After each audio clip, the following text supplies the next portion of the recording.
We all know this classic nursery rhyme, but what many don't know is that the beat of this song can also be a lifesaver when it comes to restoring a heartbeat. Mike Nealon suffered a cardiac arrest in 2009 while working out with a friend. He was later announced dead for 7 minutes and now lives to tell his story. My good friend just happened to look in there to see me, and I was on the ground. And he kind of, from what he's told me, he kind of nudged me, and I didn't move, and I was blue. Nealon is one of 500 people who've benefited from this chest compression research by UT Southwestern Medical Center professor Ahmed Idris. A chest compression rate between 100 and 120 per minute actually improves survival of people, survival to leave the hospital alive, which is really what we aim for. The study showed the average chest compression rate was about 15 beats higher, meaning that paramedics were going too fast. Paramedics in Dallas, Irving, Mesquite, and Carrollton were then retrained and distributed metronomes to help keep a beat of 100 per minute, and the beat of row, row, row your boat falls right into that range. You can't go faster than 110 singing row, row, row your boat. You can't sing it at 120 per minute. You'd realize that that's way, way too fast. Paramedic Brad London says when he's out on the field, an adrenaline rush kicks in, and the metronome has been a big help in maintaining a steady beat. The metronome's always there to tell you, this is your beat, stay on it. You can vary just a little bit, but as long as you stay right here, you're going to have the best results. The best results, it's right. And Mike Nealon is the living proof of that and encourages more people to take a CPR course. That would be beneficial for anybody because the people that worked on me, they saved my life and they did CPR, and I wouldn't be here talking about it if CPR wasn't used on me. Daisy Silos, CW33. Anastasia Garcia helped start the Society for the Advancement of Chicanos, Hispanics, and Native Americans in Science. The idea was to encourage more female and minority students to study science. We see sort of the statistics about underrepresented females in science. It's hard. There's not very many. Garcia wants students to become aware of the research opportunities the science department offers. She is glad to be a spokesperson for minorities and women scientists. The physics department's machine shop is run by 2 men with a combined 80 years experience. Kurt Way and his partner Tracy Lynch work together building and repairing instruments so students and professors can conduct their research using the proper tools. Way says commercial shops are more expensive and need precise drawings of what is being built. But at the UNT shop, they're creative enough to know what needs to be done. Cases, professors do bring us drawings, but most of the time it's verbal instructions, and you can't get that at a commercial machine shop. Machine shop services range from welding and glass blowing, and they have a lifetime guarantee.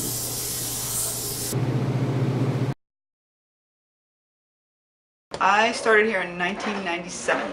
Came here to do a master's degree in music education, but I already had some instrument repair experience, and so in the summers I started working in the store in Dallas, and then this position just opened up. Really, on a daily basis, most of my job is repairing students and faculties, and we also do outside repair for school districts and people that live in the community. But my main job is to take care of and make sure the instruments that everybody uses for the school, and personal instruments as well as university-owned instruments.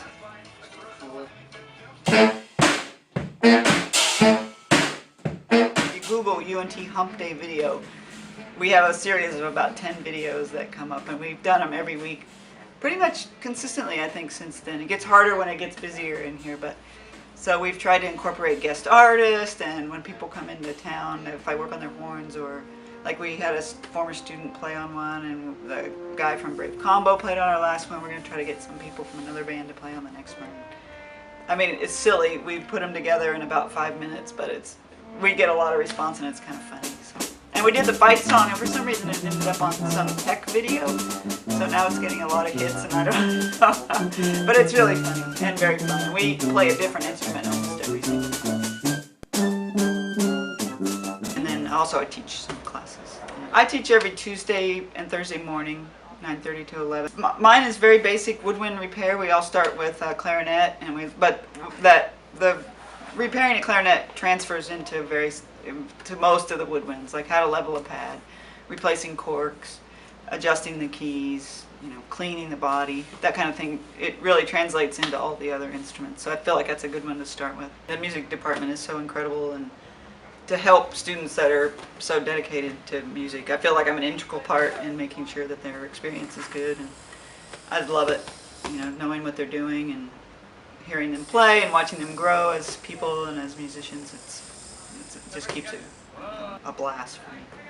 It's just, the UNT is so awesome, and the music department is so awesome, and I know that sounds like a commercial for UNT, but I thank God every day for my job. I love it. I feel so lucky, and I love what I do, and I love the people that I work with.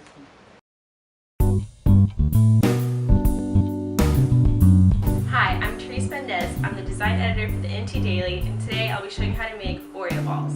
The ingredients that you'll be needing is semi-sweet Baker's chocolate squares, a pack of cookies, and cream cheese. The first step that you want to do is separating the cream from the Oreos. So just separate them and scrape the cream out and add the cookies. I've already prepared a bag already. So for the next step, you're going to be crushing the cookies in a Ziploc bag. So you want to lay it flat and just begin crushing all the cookies.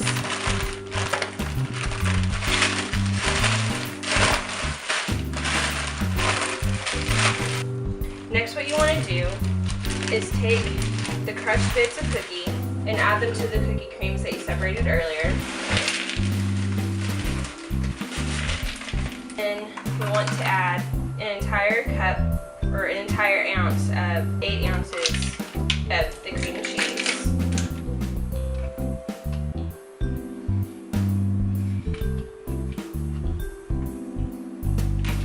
And then you'll mix those together.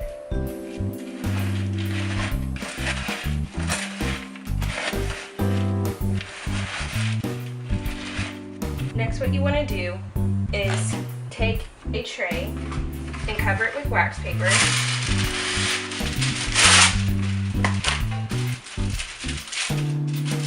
And then you'll roll the balls into about 1 inch and then place them on the cookie sheet.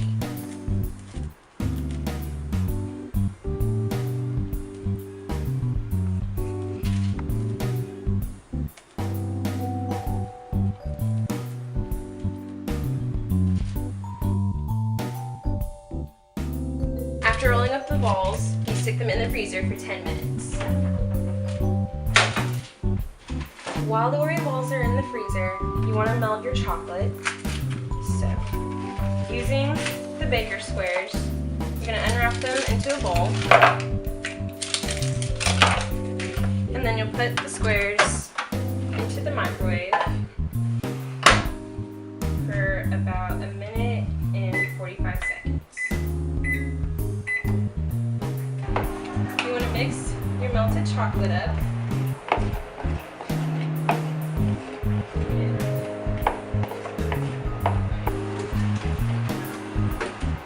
Once your Oreo balls are out of the freezer, what you want to do is take each one and dip it in the melted chocolate and coat it evenly, and then place it back on the sheet.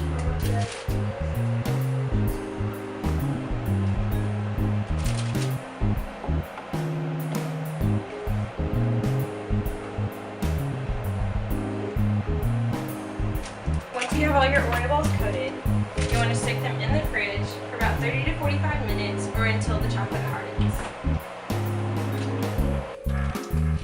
And this is what your Oreo balls should look like after the chocolate has hardened. Be sure to pick up the last issue of the Daily for the semester. Thanks for joining me for College Cooking. Happy holidays.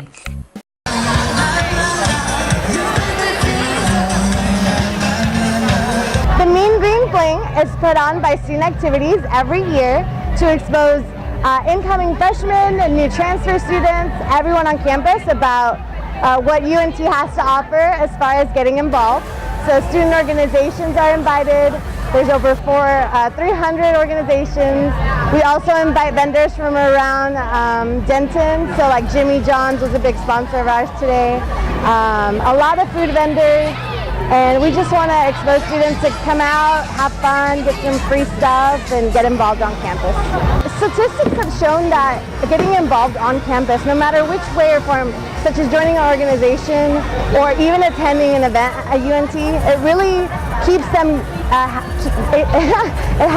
it keeps them involved, and they also get really good grades. So it's shown that getting involved keeps you being a good student. So.